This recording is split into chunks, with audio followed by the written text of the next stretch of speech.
कार्तिक मास में भगवान विष्णु जी धरती पर जल में वास करते हैं, इसलिए इस महीने में ब्रह्म मुहूर्त में स्नान करने का विशेष महत्व है। कार्तिक मास में भगवान विष्णु और माता लक्ष्मी को प्रसन्न करने के लिए और उनकी कृपा प्राप्त करने के लिए आपको इस कथा को रोजाना पाठ करना चाहिए। लेकिन उससे पहले फ्रेंड्स, ये कथा हम आपको सुनाए। यदि आपको ये कथा, ये कहानी पसंद आए तो प्लीज चैनल को सब्सक्राइब करना ना भूलें। नैमिषारण्य तीर्थ में श्री सुक्त जी ने 88,000 सनकादि ऋषि से कहा, अब मैं आपको कार्तिक मास की कथा विस्तार पूर्वक सुनाता हूँ, जिसका श्रवण करने से मनुष्य के सभी पाप नष्ट हो जाते हैं और अंत समय में वैकुंठ धाम की प्राप्ति होती है।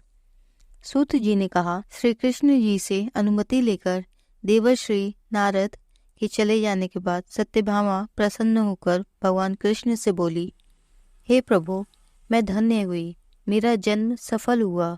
मुझ जैसी त्रैलोक्य सुंदरी के जन्मदाता भी धन्य है, जो आपकी 16,000 रानियों के बीच आपकी परम प्यारी पत्नी बनी। मैंने आपके साथ नारद जी को वह कल्प वृक्ष आदि पुरुष विधि पूर्वक दान में दिया, परंतु वही कल्प वृक्ष मेरे घर लहराया करता है।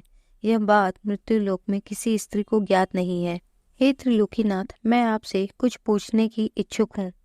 आप मुझे कृपया कार्तिक महात्म्य की कथा विस्तार पूर्वक सुनाइए, जिसको सुनकर मेरा हित हो और जिसके करने से एक समय बाद भी आप मुझसे विमुख न हो। सूत जी आगे बोले, सत्यभामा के ऐसे वचन सुनकर श्री कृष्ण ने हंसते हुए सत्यभामा का हाथ पकड़ा और अपने सेवकों को वहीं रुकने के लिए कहकर विलास युक्त अपनी पत्नी को कल्प वृक्ष के नीचे ले गए। फिर हंसकर बोले, हे प्रिय, 16,000 रानियों में से तुम मुझे प्राणों के समान प्यारी हो।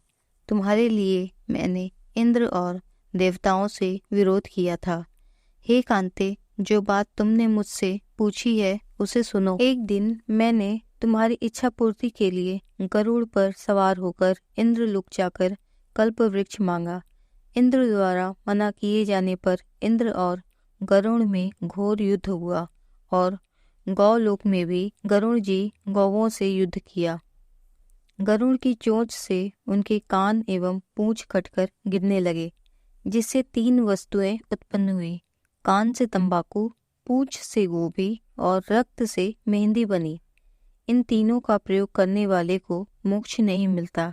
तब गौओं ने भी क्रोधित होकर गरुड़ पर वार किया, जिससे उनके पंख टूटकर गिर गए। इनके पहले पंख से नीलकंठ, दूसरे से मूर और तीसरे से चकवा चकवी उत्पन्न हुए। हे प्रिय, इन तीनों का दर्शन करने मात्र से ही सुफल प्राप्त हो जाता है। यह सुनकर सत्यभामा ने कहा, हे प्रभु, कृपया मुझे मेरे पूर्व जन्मों के विषय में बताइए। मैंने पूर्व जन्म में कौन कौन से दान, व्रत व जप किए हैं, मेरा स्वभाव कैसा था, मेरे जन्मदाता कौन थे और मुझे मृत्यु लोक में जन्म क्यों लेना पड़ा। मैंने ऐसा कौन सा पुण्य कर्म किया था जिससे मैं आपकी अर्धांगिनी हुई। श्री कृष्ण ने कहा, हे प्रिय, अब मैं तुम्हारे द्वारा पूर्व जन्म में किए गए पुण्य कर्मों को विस्तार पूर्वक कहता हूँ, उसे सुनो। पूर्व समय में सतयुग के अंत में मायापुरी में अत्रि गोत्र में वेद वेदांत का ज्ञाता देव शर्मा नाम का एक ब्राह्मण निवास करता था। वह प्रतिदिन अतिथियों की सेवा, हवन और सूर्य भगवान का पूजन किया करता था। वह सूर्य के समान तेजस्वी था। वृद्धावस्था में उसे गुणवती नामक कन्या की प्राप्ति हुई। उस पुत्रहीन ब्राह्मण ने अपनी कन्या का विवाह अपने ही चंद्र नामक शिष्य के साथ कर दिया। वह चंद्र को अपने पुत्र के समान मानता था और चंद्र भी उसे अपने पिता की भांति सम्मान देता था। एक दिन वे दोनों कुश व समिधा लेने के लिए जंगल में गए। जब वे हिमालय में भ्रमण कर रहे थे, तब उन्हें एक राक्षस आता हुआ दिखाई दिया। उस राक्षस को देखकर भय के कारण उनके अंग शिथिल हो गए और वे वहां से भागने में असमर्थ हो गए। तब उस समय राक्षस ने उन दोनों को मार डाला। क्योंकि वे धर्मात्मा थे, इसलिए मेरे दूत उन्हें मेरे बैकुंठ धाम में मेरे पास ले आए। उन दोनों द्वारा आजीवन सूर्य भगवान की पूजा किए जाने के कारण मैं दोनों पर अति प्रसन्न हुआ। गणेश जी, शिव जी, सूर्य व देवी देवता इन सब की पूजा करने वाले मनुष्य को स्वर्ग की प्राप्ति होती है।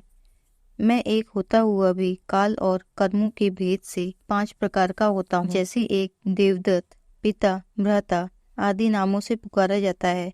जब वे दोनों विमान पर आरूढ़ होकर सूर्य के समान तेजस्वी रूपवान चंदन की माला धारण किए हुए मेरे भवन में आए तो वे दिव्य भोगों को भोगने लगे। फ्रेंड्स, तो ये था कार्तिक मास की कथा, जिसके नित्य श्रवण से कार्तिक मास में भगवान विष्णु और लक्ष्मी माता की कृपा प्राप्त होती है तथा आपकी सभी मनोकामनाएं पूर्ण होती है। आज के लिए बस इतना ही। यदि आज का आपको ये वीडियो पसंद आया तो प्लीज़ चैनल को सब्सक्राइब करना ना भूलें। मिलते हैं अगली किसी नई वीडियो में। तब तक के लिए टेक केयर, बाय बाय।